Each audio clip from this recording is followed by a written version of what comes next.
Assalamualaikum warahmatullahi wabarakatuh. Sebelumnya perkenalkan, nama saya Aminatul Zurian, NIM 2041030302023. Baik, pertanyaan yang pertama adalah, apa yang Anda ketahui tentang mata kuliah etika pengembangan masyarakat? Menurut saya, mata kuliah etika pengembangan masyarakat itu adalah mempelajari tentang bagaimana kita memberdayakan masyarakat. Dalam kehidupan bermasyarakat, ada yang dinamakan etika. Etika adalah aturan atau norma yang mengatur tentang tingkah laku manusia. Etika berfungsi mengatur sikap seorang kepada orang lain, sehingga tercipta keadaan lingkungan yang harmonis. Sedangkan pengembangan masyarakat adalah upaya mengembangkan sebuah kondisi masyarakat secara berkelanjutan dan aktif berlandaskan prinsip-prinsip keadilan sosial dan saling menghargai.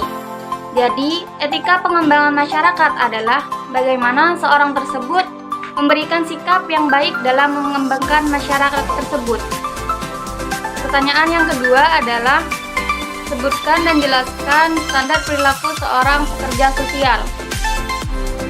Menurut saya, untuk menjadi seorang pekerja sosial yang profesional, haruslah memiliki kemampuan keahlian dasar yang terdiri atas yang pertama, pengetahuan, keterampilan, dan sikap profesional. Dalam kemampuan tersebut, baik yang didapatkan dari pendidikan formal maupun dari pengalaman prakteknya, maka pekerja sosial profesional diharapkan dan dituntut untuk mampu memecahkan masalah-masalah sosial. Pekerjaan sosial bukan tentang memberikan solusi untuk masalah saja, akan tetapi memberikan ruang di mana masyarakat tersebut dapat meninjau keprihatinan mereka dan melihat bagaimana mereka dapat mengelola apa yang terbaik dan menjadi pribadi yang efektif. Selanjutnya, pertanyaan yang ketiga adalah, sebutkan dan jelaskan jenis wilayah kerja seorang pekerja sosial. Menurut saya, pekerja sosial merupakan profesi yang memberikan bantuan atau pertolongan berupa pelayanan pada individu, kelompok, maupun masyarakat yang membutuhkan. Pekerja sosial juga bisa dimaknai sebagai profesi pelayanan sosial yang bermula pada kerja kemanusiaan, seperti contoh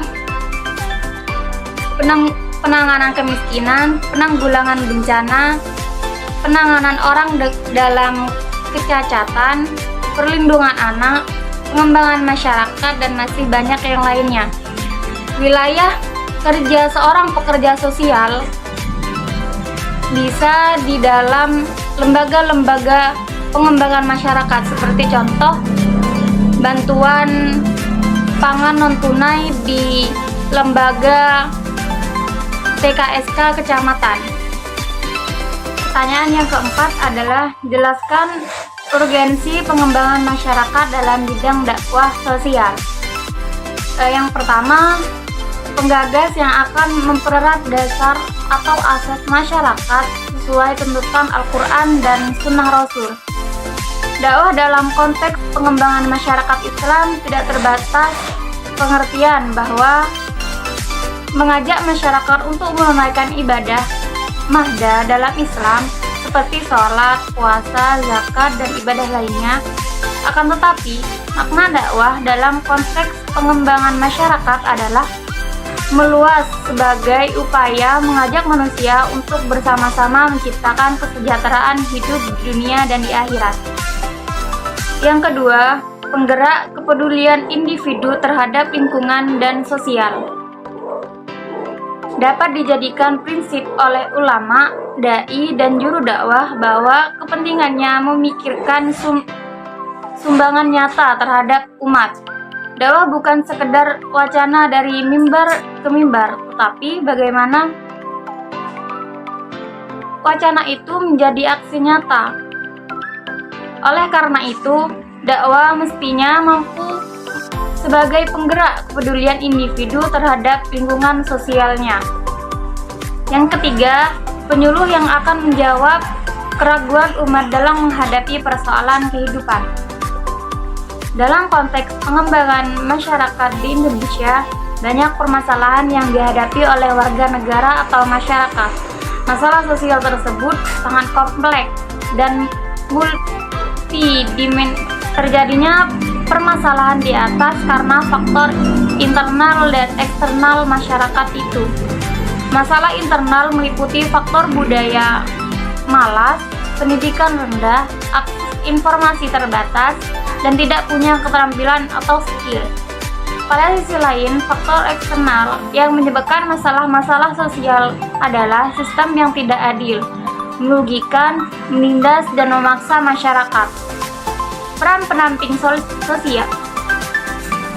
Peran pendamping sosial masyarakat harus mampu memberikan penjelasan-penjelasan dari semua permasalahan yang dihadapi oleh masyarakat.